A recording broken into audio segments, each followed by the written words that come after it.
नमस्कार दोस्तों, स्वागत है आपका मेरे चैनल कॉमिक्स लाइफ में।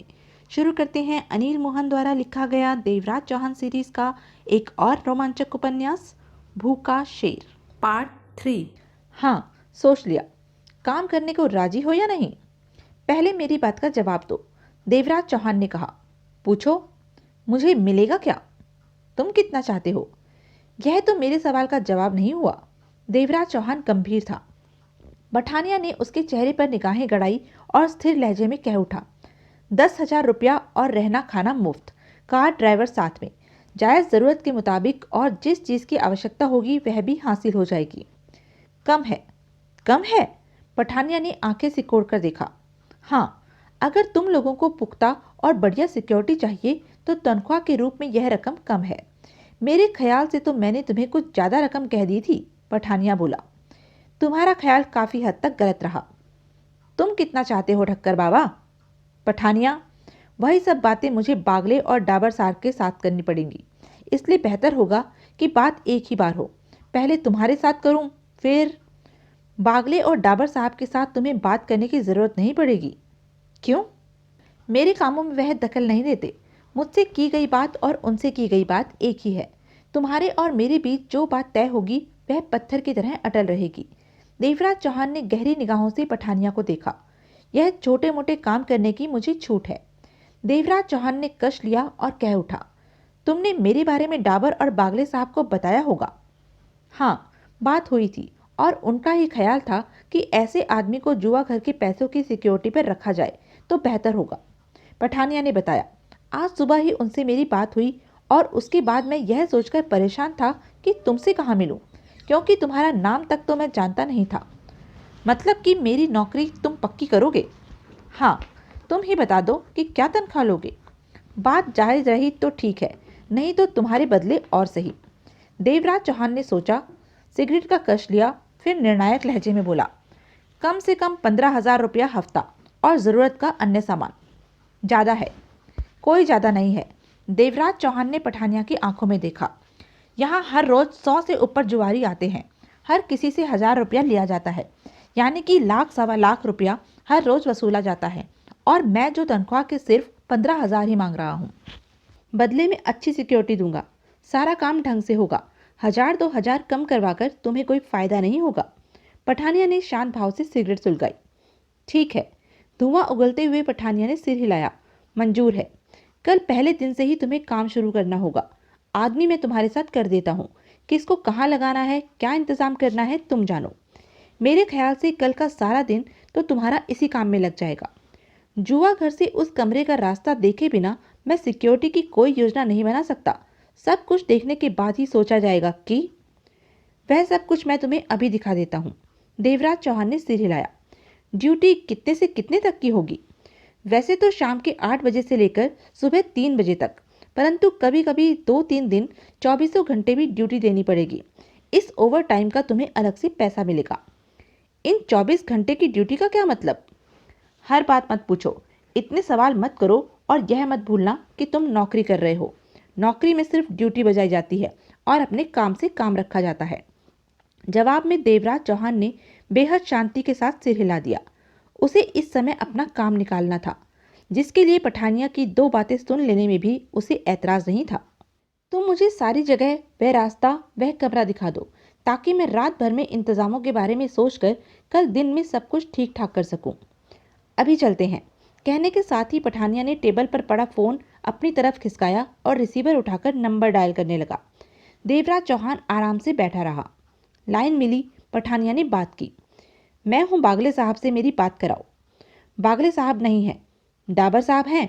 दूसरी तरफ से आवाज़ उसके कान में पड़ी। एक ही बात है। लाइन पर खामोशी छा गई। चंद पलों के बाद नया और भारी स्वर उसके कानों में पड़ा। कहो। यह डाबर था। सर, पठानिया सतर्क स्वर में बोला, मैंने उससे बात कर ली है, जिसके बारे में सुबह मैंने बताया था। उसका नाम ठक्कर बाबा है। 15,000 हफ्ता परमाना है। ठीक है। वैसे एक काम तो संभाल लेगा ना? बहुत अच्छी तरह सर। मुझे तो वह इन मामलों में काफ़ी एक्सपर्ट लगता है। वह आया कहाँ से है? कौन है? 1 मिनट सर। पठानिया ने माउथ पीस पर हाथ रखा और देवराज चौहान से बोला, तुमने अपने बारे में कुछ नहीं बताया। कहाँ से आए हो और क्या करते हो? इस मामूली सी नौकरी के लिए मैं अपनी पिछली काबिलियत सामने रखना नहीं चाहता। कहाँ से आया हूँ यह भी नहीं बता सकता। मेरी अपनी मजबूरी है। सोच लो, तुम्हारा यह जवाब तुम्हारी इस नौकरी को छीन सकता है। परवाह नहीं। पठानिया ने गहरी निगाहों से देवराज चौहान को देखा, फिर फोन पर बात करने लगा। सर, अपने बारे में वह कुछ भी नहीं बताना चाहता। क्यों? कोई कारण नहीं बता रहा। 2 क्षणों की खामोशी के बाद डाबर का स्वर उसके कानों में पड़ा। पठानिया, हो सकता है वह कहीं से तगड़ा क्राइम करके भागा हो, पुलिस इसके पीछे हो, इस कारण खुद को छिपा रहा हो कि कहीं उसका भेद न खुल जाए। ऐसा भी हो सकता है सर, पठानिया ने फौरन कहा। ठीक है, हमें उसकी पिछली जिंदगी से कुछ नहीं लेना देना, बस वह हमारे काम का होना चाहिए। हमारे काम का ही है वह, तो कल से ही उसे काम पर लगा लो, कहने के साथ ही डाबर ने रिसीवर रख दिया था। पठानिया के साथ देवराज चौहान जुआ घर के हॉल में पहुंचा। जुआ घर के भूगोल से तो तुम अच्छी तरह वाकिफ हो चुके हो, पठानिया बोला। हाँ, आओ अब तुम्हें वह कमरा दिखा दूं, पठानिया ने कहा। यहाँ से दूर है? देवराज चौहान ने जानबूझकर पूछा। नहीं, वह सामने गैलरी में। चले आओ। पठानिया देवराज चौहान को लेकर आगे बढ़ा। जुआ घर हॉल पार करने के पश्चात दोनों 4 फीट चौड़ी गैलरी प्रवेश कर गए। गैलरी साफ, सुंदर और चिकनी थी। गैलरी का फर्श और दीवारें नई थी। वहां पर चलना अच्छा लग रहा था।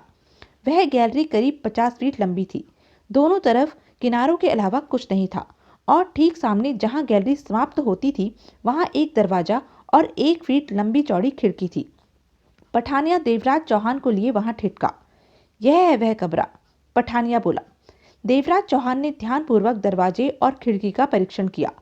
4 फीट मात्र छोटी सी जगह में 2.5 फीट का दरवाजा था और 1 फीट की खिड़की। बहुत ही संकरी जगह में यह सब हिसाब बना रखा था। देवराज चौहान ने पठानिया को देखा। बहुत ही संकरी जगह में यह सब बना रखा है, देवराज चौहान ने कहा। नहीं, बहुत सोच समझकर ऐसा किया गया है, पठानिया ने सिर हिलाकर गंभीर स्वर में कहा, ताकि अगर कोई इस जगह को लूटने की चेष्टा करे तो जगह तंग होने की वजह से खुलकर एक्शन न कर सके और आसानी से हम उस पर काबू पा सके। देवराज चौहान ने पुनः गैलरी, दरवाजे और खिड़कियों का जायजा लिया। पठानिया ने जेब से चाबी निकाली और दरवाजे का ताला खोलते हुए बोला, यह ताला तो मामूली है, यूं ही है क्योंकि अभी मामला शुरू नहीं हुआ, कल से आरंभ होगा सब कुछ। दरवाजे का बड़ा सा पल्ला धकेलकर पठानिया अंदर प्रवेश कर गया। देवराज चौहान उसके पीछे था। यह है वह कमरा, पठानिया ने हाथ फैलाकर कहा। देवराज चौहान को उस कमरे में कुछ खास नहीं लगा। सब कुछ आम कमरों जैसा ही दिखाई दे रहा था। भीतर कमरा 20 फीट चौड़ा और 20 फीट लंबा था। प्रवेश करने वाले दरवाजे के करीब 1 फीट की खिड़की के करीब लंबी ऊंची टेबल थी। नीचे 4 बड़े ड्रॉज बने हुए थे। बाईं तरफ एक बड़ी सी टेबल मौजूद थी जिसके पीछे रिवॉल्विंग चेयर रखी थी। टेबल पर टीवी और कई बटनों से युक्त एक बोर्ड मौजूद था। दाईं तरफ भी टेबल कुर्सी मौजूद थी। कमरे की ठीक पिछली दीवार से सटाकर खड़े कर रखे 3 बड़े बड़े रैक मौजूद थे और उसकी बगल में ही लोहे की बड़ी और मजबूत नजर आ रही अलमारी मौजूद थी। एक बात देवराज चौहान को सबसे ज्यादा जो खली वह यह थी कि उस कमरे में सिर्फ एक ही दरवाजा था जिसमें से वे भीतर आए थे और कोई दूसरा रास्ता नहीं था। कमरे में अच्छी तरह निगाह दौड़ाने के पश्चात देवराज चौहान ने सिगरेट सुलगाई और कश लेकर पठानिया को देखा। उसे अपनी तरफ देखते पाकर पठानिया ने सिर हिलाया। देख रिया? हाँ, परंतु मुझे तो इसमें कोई खास बात नजर नहीं आ रही है। खास बात मैं दिखला देता हूँ। वैसे खास बात से तुम्हारा मतलब कि सादा सा कमरा, सुरक्षा का कोई खास प्रबंध नजर नहीं आ रहा। ऐसी जगह पर पैसा रखना कहाँ तक मुनासिब हो सकता है, देवराज चौहान ने पठानिया को कहा। पठानिया मुस्कुराया। हाथी के दांत दिखाने के और खाने के और होते हैं, पठानिया बोला।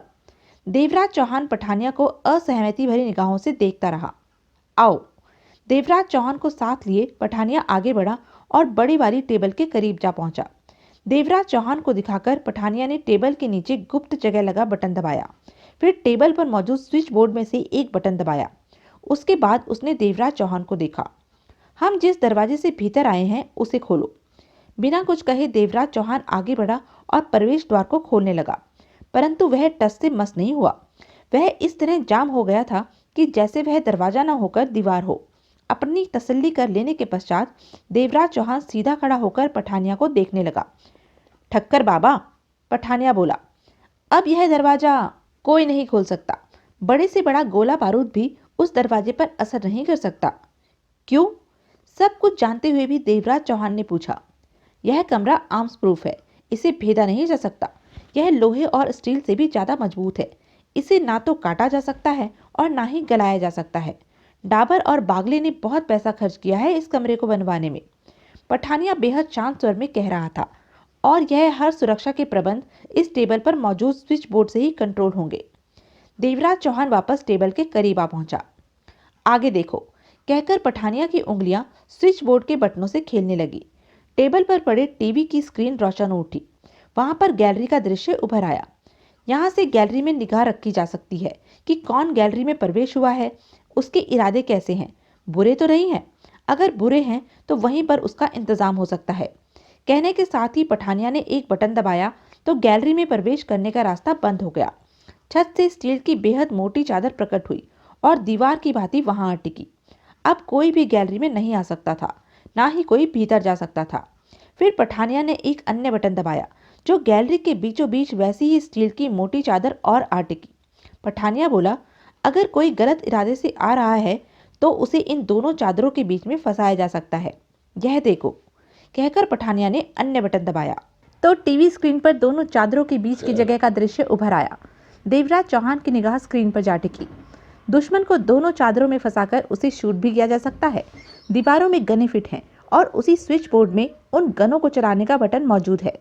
देवराज चौहान ने हौले से सिर हिलाया। पठानिया ने टीवी ऑफ कर दिया।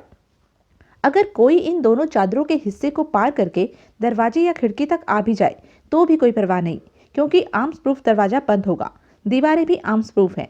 किसी के भी भीतर आ जाने का सवाल ही पैदा नहीं होता। बाहर जो होता है होता रहे, भीतर वालों को कोई खतरा नहीं होगा, और ना ही भीतर मौजूद दौलत को। देवराज चौहान ने सिर हिलाया। यह तो तुम उन इंतजाम के बारे में बता रहे हो जो बाहरी खतरों को संभालता है, जबकि स्टाफ भीतर हो। लेकिन हर समय तो स्टाफ भीतर नहीं होगा, देवराज चौहान ने कहा। ठीक कहा तुमने, और स्टाफ ना होने की स्थिति में भी भीतर दौलत मौजूद हो सकती है। हाँ, पठानिया ने सिर हिलाया। तो उस स्थिति में यहाँ की सुरक्षा के क्या इंतजाम होंगे? देवराज चौहान बोला। पठानिया ने सिर हिलाया और कहने लगा, तुम्हारे अंडर काम कर रहे सिक्योरिटी के आदमी तो 24 घंटे तैनात रहेंगे। कैसे रहेंगे? यह काम तुम्हारा होगा। मेरे ख्याल में उन आदमियों को पार करके इस कमरे तक आ पहुंचना संभव नहीं होगा, क्योंकि संकरा रास्ता है, छोटी सी गैलरी है, निगाहों से बचकर इसे पार कर पाना संभव नहीं है। ठीक कहते हो तुम। इसी कारण इस सिलसिले में भीतर भी कुछ इंतजाम है। मैं उन्हीं इंतजामों के बारे में पूछ रहा हूँ। देवराज चौहान ने सिगरेट सुलगा ली। मैं पहले ही बता चुका हूँ कि कोई भीतर प्रवेश नहीं कर सकता। आखिरी वक्त कमरा बंद करते समय इस बोर्ड में एक मास्टर स्विच है, उसे ऑन कर दिया जाता है, परंतु वह मास्टर स्विच उस समय कोई काम नहीं करता जब तक कि बाहर जाकर रिमोट कंट्रोल से बाहरी दरवाजा बंद न कर दिया जाए। और बाहरी दरवाजा बंद होते ही कमरा जैसे मौत का रूप धारण कर लेता है, और जब खोलना हो तो उसी रिमोट कंट्रोल का बटन दबाकर दरवाजा खोला जा सकता है। मास्टर स्विच दबाने से और दरवाजा बंद होने से जो कमरे के भीतर बदलाव आएगा वह दरवाजा पुनः खोलते ही समाप्त हो जाएगा। देवराज चौहान ने आंखें सिकोड़कर पठानिया को देखा। मास्टर स्विच दबाकर कमरे के दरवाजे को रिमोट कंट्रोल से बाहर से बंद करने पर यह कमरा क्या मौत का रूप धारण कर लेगा? पठानिया मुस्कुराया, फिर कह उठा। दरवाजा बंद होते ही फर्श पर और दीवारों पर तेज करंट दौड़ने लगता है। फर्श के किसी किसी खास हिस्से पर पांव रखते ही छत में खास ढंग से फिट कर रखे न नजर आने वाले 30-30 किलो के लोहे के गोले नीचे गिरेंगे और नीचे वाले का सिर उड़ाकर रख देंगे। इसी दौरान 5 फुट का फर्श का ऐसा हिस्सा है कि उस पर पांव पड़ते ही वह फर्श का हिस्सा हट जाएगा और वह इंसान नीचे छोटे से गड्ढे में जा गिरेगा। तत्पश्चात वह फर्श का हिस्सा वापस अपनी जगह पर आ जाएगा, और 2 जगह ऐसी है जिन पर पांव पड़ते ही कमरे की दीवारों में फिट न नजर आने वाली गन की नालें बाहर निकलेंगी और अंधाधुंध फायरिंग चालू हो जाएगी। इस फायरिंग से शायद ही कोई बच सके। यह सब कुछ तब लागू होगा जब मास्टर स्विच ऑन होने के पश्चात बाहर से दरवाजे को बंद किया जाएगा। सामान्य स्थिति में दरवाजा खोलते ही मास्टर स्विच ऑन करना ही बेहतर होगा, क्योंकि किसी गड़बड़ की वजह से दरवाजा बंद हो सकता है और भीतर यह सारे खतरनाक सिस्टम चालू हो सकते हैं। कहकर पठानिया ने देवराज चौहान को देखा। देवराज चौहान ने सिगरेट सुलगाई। चेहरे पर शांत भाव थे। गुड, बहुत ही अच्छा इंतजाम है। हाँ, मेरे ख्याल में ऐसे इंतजाम के बाद जुआ घर को लूट पाना संभव नहीं है। ठीक कहते हो तुम। देवराज चौहान ने सिर हिलाया। सिक्योरिटी के आदमी तुम्हें कैसे और कहाँ फैलाने हैं यह तुम जानो।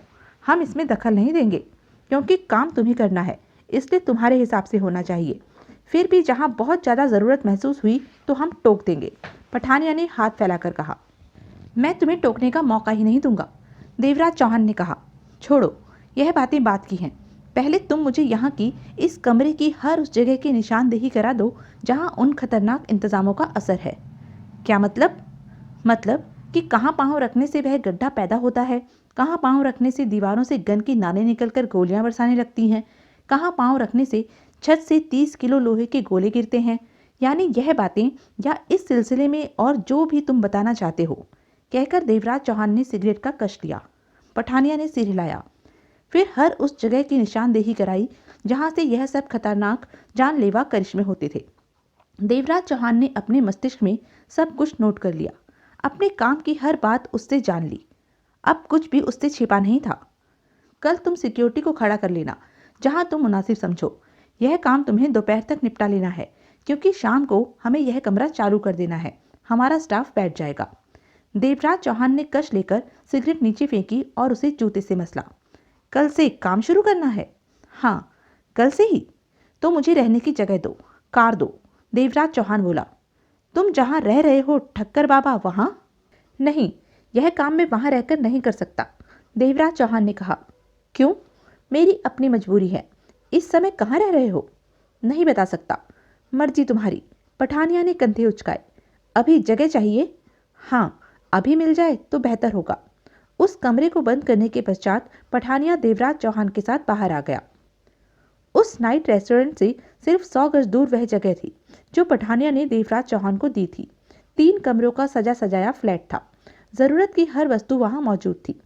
पसंद आया? पठानिया ने मुस्कुराकर पूछा। हाँ, बहुत। देवराज चौहान भी उसे देखकर मुस्कुराया। कल सुबह खाना वगैरह बनाने के लिए रसोईया? नहीं, देवराज चौहान ने टोका। मुझे अपने पास किसी की जरूरत नहीं। नहीं? नहीं, मुझे अकेला रहने की आदत है। पठानिया ने देवराज चौहान की आंखों में देखा। ठक्कर बाबा? हाँ, एक बात तो बताओ। क्या? कानून के डर से कौन से शहर से भागे हुए हो, या फिर कौन सा तगड़ा अपराध करके छिपे बैठे हो यहाँ? मेरी इन बातों में दखल मत दो पठानिया। क्यों? क्योंकि मुझे यह बात पसंद नहीं कि कोई मेरी गिरेबान में झांके। यह भी? पठानिया मुस्कुराया। अच्छी आदत है। कार कहाँ है जो मुझे इस नौकरी के दौरान हासिल होने वाली है? देवराज चौहान बोला। कल मिल जाएगी। अच्छी बात है, मैं कल सुबह पहुंच जाऊंगा। मैं जाऊं? हाँ, अभी मुझे सिक्योरिटी के बारे में सोचना है। नींद आने में देर लग जाएगी। पठानिया रुखसत हुआ। 5 मिनट बाद ही कॉल बेल बजी। देवराज चौहान ने दरवाजा खोला। आने वाला जगमोहन था, जिसके चेहरे पर उलझन के भाव थे। क्या खिचड़ी पका रहे हो? पहले भीतर तो आओ। देवराज चौहान मुस्कुराया। जगमोहन भीतर आया और बोला, अब बताओ क्या चक्कर है? मेरी तो समझ में कुछ भी नहीं आ रहा। देवराज चौहान ने जगमोहन को सब कुछ बताया। सुनकर जगमोहन की आंखें हैरानी से फैल गई। वहां बिल्ली को दूध की रखवाली के लिए रखा जा रहा है? देवराज चौहान के होठों पर मुस्कुराहट रेंग गई। बहुत तगड़े इंतजाम किए हैं साले ने उस कमरे के, जगमोहन ने कहा। हाँ, और बहुत सोच समझ कर किए हैं। लेकिन एक बात मुझे उलझन में डाल रही है देवराज चौहान। क्या? उन लोगों ने तुम्हें उस पैसे की पहरेदारी के लिए रखा है? हाँ, और तुम उन्हीं का पैसे पर हाथ फेरने की योजना बना रहे हो। तो जबकि तुम्हें धोखेबाजी से नफरत है, और यह धोखेबाजी होगी। जगमोहन गंभीर था। देवराज चौहान के चेहरे पर अजीब सी मुस्कान बिखरती चली गई। अवश्य होती है, परंतु अब वह सब धोखेबाजी नहीं होगी। क्या मतलब? जगमोहन, जब मैंने पठानिया से कहा कि मेरी ही नीयत बदल गई तो वह घमंड के साथ ऐसा ही कुछ बोला था कि अगर ऐसा कुछ हुआ वह मामला संभालेंगे, यानी कि मुझे देख लेंगे। मतलब कि उसने हर बात की इजाज़त दे दी, चुनौती के साथ, कि मैं अगर कुछ कर सकता हूँ तो कर लूँ। अगर वह कहता कि हम तो तुम पर विश्वास करके यह काम सौंप रहे हैं, तो मैं उसके उस विश्वास को न तोड़ता और यह काम हाथ में न लेता। जुआ घर के उस कमरे को तो लूटता, परंतु उस नौकरी की आड़ में नहीं, बल्कि कोई और योजना बनाकर। समझे तुम? जगमोहन ने सिर हिलाया। समझ गया। एक तरह से अनजाने में पठानिया ने उस जुआ घर को लूटने की चुनौती दी है और मैं हर हाल में उस चुनौती को पूरा करके दिखाऊंगा। देवराज चौहान के होठों पर मुस्कुराहट थी। जगमोहन के होठ सिकुड़ गए। क्या सोच रहे हो? कुछ नहीं। जगमोहन ने लंबी सांस ली। तो अब काम कैसे करना है? देवराज चौहान ने सिगरेट सुलगाई और कह उठा, तुम लोगों को अब कुछ नहीं करना है। जो करना है अब मैं ही करूंगा, क्योंकि इत्तेफाक से अब ऊपर वाले ने मुझे ऐसी जगह पर ला खड़ा किया है कि जैसे सब कुछ करने का बोझ मेरे कंधे पर डाल दिया हो। तुम्हारे तो मजे हैं, बीच में रहोगे, सब कुछ करोगे और तमाशा भी देखोगे, और खतरे में भी मैं ही रहूंगा। हर चीज का स्वाद देखना चाहिए। चंद पलों की खामोशी के उपरांत जगमोहन बोला, तब तक मैं उसी होटल में रहूं? हाँ। देवराज चौहान ने सिर हिलाया। जयंत कुमार को अच्छी तरह समझा देना कि हाथ पर हाथ रखकर बैठ जाए। इस मामले में कुछ भी करने की चेष्टा न करे। जब करना होगा तो उसे बता देंगे। मेरे पास तो फटकने की भी चेष्टा न करे। उसका कुछ भी करना मेरी मेहनत पर पानी फेर सकता है। समझा दूंगा उसे। जब भी कुछ करना होगा तुम्हारे पास मैसेज मिल जाएगा। जगमोहन ने सिर हिलाया। और तुम भी मेरे पास मत आना। मुझसे मिलने की चेष्टा मत करना। जब भी मैं ज़रूरत समझूंगा तुम्हें होटल में फ़ोन कर लूँगा। मेरा फ़ोन महीना भर भी ना आए तो तब भी तुम्हें मेरी तरफ का रुख नहीं करना है। समझ गया। जगमोहन ने मुंह बनाकर सिर हिलाया। क्या? यही कि ठक्कर बाबा से मेरा कोई वास्ता नहीं। लेकिन यह मत भूलना कि पठानिया जानता है कि हम तुम खास पहचान वाले हैं। पठानिया से मैं सावधान रहूंगा। जगमोहन बोला। लेकिन तुम कैसे मूव करोगे? मेरा काम बहुत सावधानी वाला है। बहुत मेहनत करनी पड़ेगी मुझे। पठानिया मुझ पर निगाह रखेगा, जानने के लिए कि जो काम मुझे सौंपा गया है उसे संभालने के काबिल मैं हूं कि नहीं, और मुझे उसको साबित करके दिखाना है कि उसने गलत आदमी नहीं चुना। जुआ घर की और उस कमरे के सारे सिस्टम को चालू अवस्था में देखना और समझना है, और साथ ही साथ उस दिन या उस वक्त का इंतजार करना है जब बागले या डाबर अपनी तगड़ी रकम उसमें रखेंगे। ऐसे ही वक्त में वहां हाथ साफ करना मुनासिब है, ताकि कुछ तो हाथ लगे। और इस काम में ज़्यादा वक्त भी लग सकता है। कितना ज़्यादा? कितना ज़्यादा, इसका जवाब मेरे पास नहीं है। हो सकता है हमें 2 दिन से ऊपर का इंतजार ही ना करना पड़े, या फिर महीने 2 महीने लग सकते हैं। देवराज चौहान ने गंभीर स्वर में कहा। खैर, तो तब तक मुझे कुछ भी नहीं करना है। सिर्फ एक काम करना है। क्या? 3 गनों का इंतजाम करना है। गनों का? हाँ। कौन सी गनें? देवराज चौहान ने बताया। लेकिन मैं तो अजमेर शहर में अजनबी हूँ। ऐसे धंधे कहाँ पलते हैं, या फिर किसी नए आदमी को गने रखने वाला मुंह तक नहीं लगाएगा। जगमोहन ने मुंह बिगाड़ा। देवराज चौहान ने कठोर निगाहों से उसे देखा तो वह सकपका उठा। तुम दूध पीते बच्चे नहीं हो, यह बात मैं अच्छी तरह जानता हूँ। देवराज चौहान ने बात समाप्त करने वाले लहजे से कहा। गनों का इंतजाम फौरन कर लेना, हमें कभी भी जरूरत पड़ सकती है। जगमोहन ने सिर हिलाया। अब जाओ। तुम्हारी बात खत्म? हाँ। क्यों? देवराज चौहान ने प्रश्न भरी निगाहों से जगमोहन को देखा। मैं जयंत कुमार के बारे में बात करना चाहता हूँ। जगमोहन का स्वर गंभीर था। मेरा ख्याल है कि अगर यह मैं उसे ना बताऊं कि तुम कहाँ हो और क्या कर रहे हो, तो इससे तुम्हारी प्लानिंग में कोई फर्क नहीं पड़ेगा। काम में कोई हर्जा नहीं होगा। देवराज चौहान ने आंखें सिकोड़कर जगमोहन को देखा। क्यों? तुम्हें जयंत कुमार पर किसी तरह का शक है? नहीं, ऐसी कोई बात नहीं। फिर? बिना बात बताए अगर काम चल जाता है तो बताने का क्या फायदा? इस बात के पीछे कोई कारण है, या महज सावधानी के नाते कर रहे हो? महज सावधानी के नाते। ठीक है, जैसा तुम ठीक समझो, परंतु मेरे बारे में जयंत कुमार को क्या कहोगे? कुछ न कुछ तो तसल्ली में समझा ही दूंगा। जगमोहन ने विश्वास भरे स्वर में कहा। वह शक भी कर सकता है? नहीं कर पाएगा। जो तुम ठीक समझो। इतना ध्यान रखना कि कोई गड़बड़ी नहीं होनी चाहिए। नहीं होगी। अगले दिन सुबह देवराज चौहान नहा धोकर तैयार हुआ तो तब दिन के 11 बज रहे थे। देवराज चौहान ने गंभीरता भरे स्वर में सिगरेट सुलगाई। उसकी मस्तिष्क की विचारधारा जुआ घर और उस कमरे पर तैयार ही थी। मन ही मन वह इस बात को तय कर चुका था कि जुआ घर से लेकर उस आर्म्स प्रूफ कमरे तक कहां कहां और कैसे सिक्योरिटी बिठानी है। देवराज चौहान ने घड़ी में समय देखा। अभी वक्त था। वह 1 बजे भी जुआ घर पहुंचकर 1 घंटे में सारा काम निपटा सकता है। इसलिए नाइट रेस्टोरेंट पहुंचने की उसे कोई जल्दी नहीं थी। तभी कॉल बेल बजी तो देवराज चौहान विचारों से बाहर निकला। आगे बढ़कर उसने दरवाजा खोला तो किसी अजनबी को खड़े पाया, जो कि चेहरे मोहरे से 1% भी ठीक नहीं लग रहा था। खास दादा मवाली लग रहा था वो। वह भीतर आने लगा तो देवराज चौहान ने उसकी छाती पर हाथ रखकर धक्का दिया। वह 2 कदम पीछे हो गया। चेहरे पर कठोरता आ गई। मुंह से फूट, भीतर क्यों चला आ रहा है? देवराज चौहान ने सर्द लहजे में कहा। मैं? उसने अपने होठ चबाए। पठानिया का आदमी हूं। होगा, देवराज चौहान ने उसी लहजे में कहा। उसकी आंखों में सख्ती के भाव उभरे। मेरा नाम दौलत राम है, दौलत राम। इधर आ, उसी तरह खड़े खड़े देवराज चौहान ने कहा। दौलत राम छाती चौड़ी किए 1 कदम आगे आया। उसी पर देवराज चौहान का हाथ घुमा और दौलत राम के चेहरे पर पड़ा। दौलत राम लड़खड़ाया और संभलते संभलते पीठ के बल नीचे जा गिरा और गुर्राकर तेजी से उठा। आंखों में खून उतर आया था। देवराज चौहान उसी तरह खड़ा था। मौत आई है तेरी क्या? दौलत राम ने दांत भींचकर कहा। देवराज चौहान की मुद्रा में कोई फर्क नहीं आया। मरेगा तू मेरे हाथों से। पठानिया ने तेरे को क्या बोलने को कहा है? देवराज चौहान का लहजा सर्द था। वह पठानिया तेरे को बुला रहा है। उसका मैसेज मिल गया मुझे। अब तू जा। देवराज चौहान ने होंठ सिकोड़े। और आज के बाद जो काम हो उसे निपटाकर चलता बनाकर, खंबे की तरह गड़ मत जाया कर। और नाम तभी बता जब सामने वाला पूछे। दौलत राम वैसे भी बहुत घटिया नाम है। दौलत राम के जबड़ों में कसाव आ गया। पठानिया कहता था तुम्हें कहूं कि फौरन पहुंचकर अपना काम खत्म करो। अगर तुम्हारा मैसेज पूरा हो गया हो तो तुम दफा हो सकते हो। दौलत राम ने जहरीली निगाहों से देवराज चौहान को देखा। मेरा घटिया नाम याद रखना ठक्कर बाबा। दौलत राम का लहजा खतरनाक था। दौलत राम, एकाएक देवराज चौहान मौत भरे अंदाज में हंसा। यही नाम है ना तुम्हारा? दौलत राम भिजे जबड़ों से पलटा और तेज कदमों से वापस चल पड़ा। देवराज चौहान कमरे में वापस पहुंचा और सिगरेट सुलगाकर लापरवाही से सोफे पर टांगे पसार कर बैठ गया। दौलत राम उसे खतरनाक लग रहा था। उससे हमेशा ही सावधान रहने की आवश्यकता थी। पठानिया के पाले का आदमी होने के कारण उसके लिए और भी खतरनाक साबित हो सकता है। करीब 35 मिनट बाद फोन की घंटी बजी।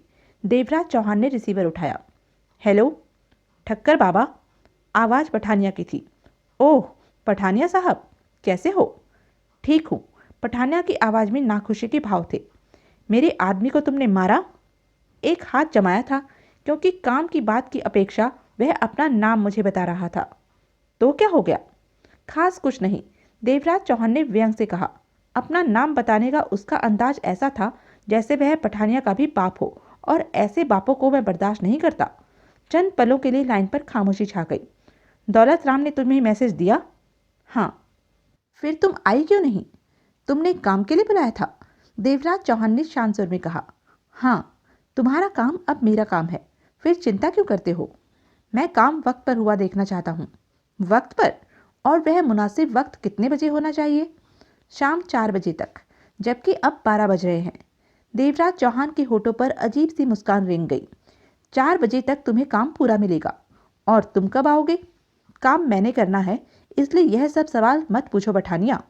पठानिया की तरफ से कोई आवाज़ नहीं आई। फ़ोन रख दूं? एक बात बता दो। पठानिया का स्वर उभरा। क्या? सिक्योरिटी के लिए तुम्हें कितने आदमी चाहिए? मैंने बढ़िया 10 आदमी तो चुन रखे हैं। बहुत है, उन 10 को तैयार रखना। मुझे सिर्फ 4 आदमी चाहिए, जो कि उन 10 में से मैं चुन लूँगा। सिर्फ 4? पठानिया के स्वर में हैरानी थी। हाँ, लेकिन पठानिया, देवराज चौहान ने शांत स्वर में कहा। आदमी ज़्यादा हो जाने से सिक्योरिटी अच्छी नहीं हो जाती। प्रबंध बढ़िया हो, गनमैन बढ़िया हो तो 4 भी 40 के बराबर होते हैं। वह तो ठीक है, परंतु 3? फिर बात करेंगे पठानिया, मिलने पर बात करेंगे, कहकर देवराज चौहान ने रिसीवर रख दिया। 2:30 और 3 के बीच पठानिया देवराज चौहान के पास पहुंचा। देवराज चौहान पठानिया को देखते ही मुस्कुराया। अच्छा हुआ तुम आ गए। भूख सी महसूस हो रही थी। सोच रहा था रेस्टोरेंट पहुंचकर ही नाश्ता करूं। अब पैदल चलने से बच जाऊंगा। जाहिर है तुम कार पर ही आए हो यहाँ तक। जबकि पठानिया के चेहरे पर क्रोध और तनाव व्याप्त था। क्या इरादा है तुम्हारा? पठानिया ने उखड़े किंतु सख्त स्वर में पूछा। देवराज चौहान सब समझ रहा था कि पठानिया के कहने का मतलब क्या है, वह गुस्से में क्यों है, परंतु जाहिर तौर पर असमंजस से भर उठा। क्या मतलब? अगर तुम इस जिम्मेदारी को उठाने के काबिल नहीं थे तो पहले से ही कह देते। जिम्मेदारी? आर्म्स प्रूफ रूम को कंट्रोल करने की जिम्मेदारी। तुमसे किसने कहा कि मैं इस काम के काबिल नहीं हूं? देवराज चौहान के माथे पर बल उभरे। किसी ने नहीं कहा। पठानिया के होठ भिजे हुए थे। तो फिर तुम कैसे कह रहे हो? देवराज चौहान का अंदाज पहले जैसा ही था। क्योंकि तुम अभी तक यहीं पर मौजूद हो, जबकि काफी देर पहले से ही तुम्हें वहाँ पर मौजूद होना चाहिए था। शायद यह काम हाथ में लेने से हिचकिचा रहे हो। 4 बज गए? देवराज चौहान कड़वे स्वर में कह उठा। नहीं, घंटा बाकी है। तुम्हें 4 बजे तक काम पूरा चाहिए ना? हाँ, लेकिन जो मैंने पूछा है सिर्फ उसका जवाब दो। देवराज चौहान का स्वर खतरनाक हो उठा। उसके चेहरे के भाव देखकर पठानिया को जैसे भूखा शेर याद आने लगा। अभी 4 नहीं बजे और तुम फालतू के शब्द कहे जा रहे हो। यह समझदारी नहीं है पठानिया। पठानिया को महसूस हुआ कि वह वास्तव में जल्दबाजी कर रहा है। उसे देखना तो चाहिए था कि 4 बजे तक यह काम पूरा करता है कि नहीं, या फिर क्या करता है। एकाएक पठानिया ने सिर हिलाया और सिगरेट सुलगाते हुए कह उठा। तुम ठीक कह रहे हो ठक्कर बाबा, 4 बजने में अभी 1 घंटा बाकी है। यह बात पहले ही सोच लेते तो ठीक रहता। देवराज चौहान का लहजा कुछ नर्म हुआ।